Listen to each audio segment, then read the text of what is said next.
Member for Orléans. Thank you very much, Mr. Speaker. My question is for the Premier.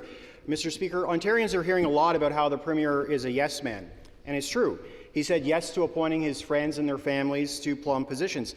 He said yes to killing the green economy. The Premier said yes to cutting public health funding, and he said yes to returning kids to unsafe classrooms. Monsieur le Président, le Premier ministre a dit oui à une attaque contre les francophones.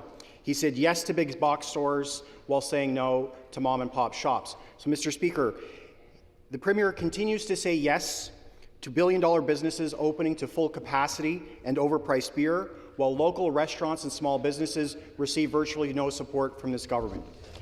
When will the Premier start saying yes to small businesses and stop saying yes to his friends on Bay Street?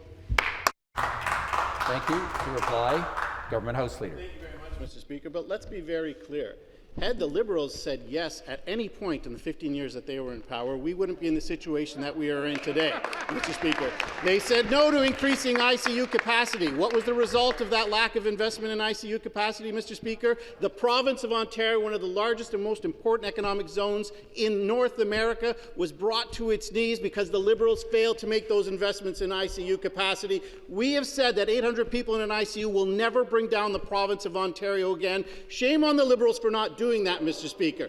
We also knew that investments had to be made in long-term care, Mr. Speaker. They didn't do it, Mr. Speaker, when in coalition with the NDP. 600 beds, I think, is the sum total. I have more than that being built in my own riding, Mr. Speaker, on way to 30,000, Mr. Speaker.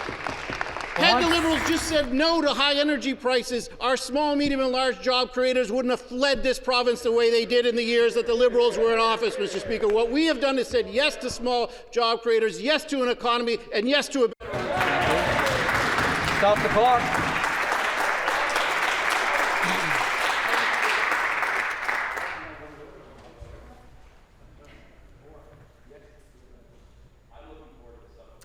Order. Start the clock. The supplementary question. Thank you, Mr. Speaker. My supplemental is for the Premier. And of course, the government does like to say yes. They say yes to closing playgrounds, but say no to safer schools. They say yes to capacity stadiums while saying no to family restaurants. They said yes to an iron ring and long-term. Stop the clock. Member for Kitchener-Conestoga, come to order. The Minister of Labour, Training and Skills Development, for the second time, come to order. Restart the clock. They said yes to an iron ring around long-term care, but said no to the funding and the inspections to get it done. They said yes to celebrating frontline workers, but have said no to paying them a fair wage and guaranteeing their sick leave. On the issues that matter most to Ontarians, the Premier is saying yes on television while telling them no around the cabinet table. Mr. Speaker, which is it? Is the Premier the yes man he's selling us on TV, or is he the Dr. No he's acting out behind closed doors? Again, to reply, the Government House Leader. Yet, Mr. Speaker, when the new Liberal leader had an opportunity to set down his platform for the next election, what did he say yes to?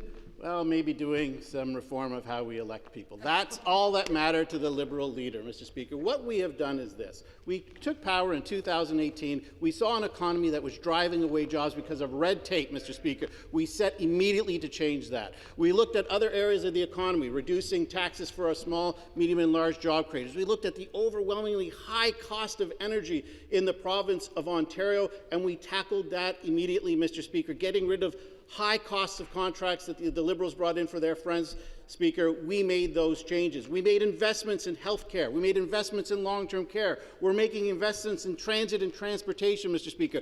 Unlike the Liberals who talk about the North and talk about the Ring of Fire, we're actually making progress by working with our First Nations partners to make sure that the resources of the Ring of Fire can benefit the economy of tomorrow, Mr. Speaker. We are making great progress. The people of Ontario are making great progress, and this economy is well on its way. Thank you very much.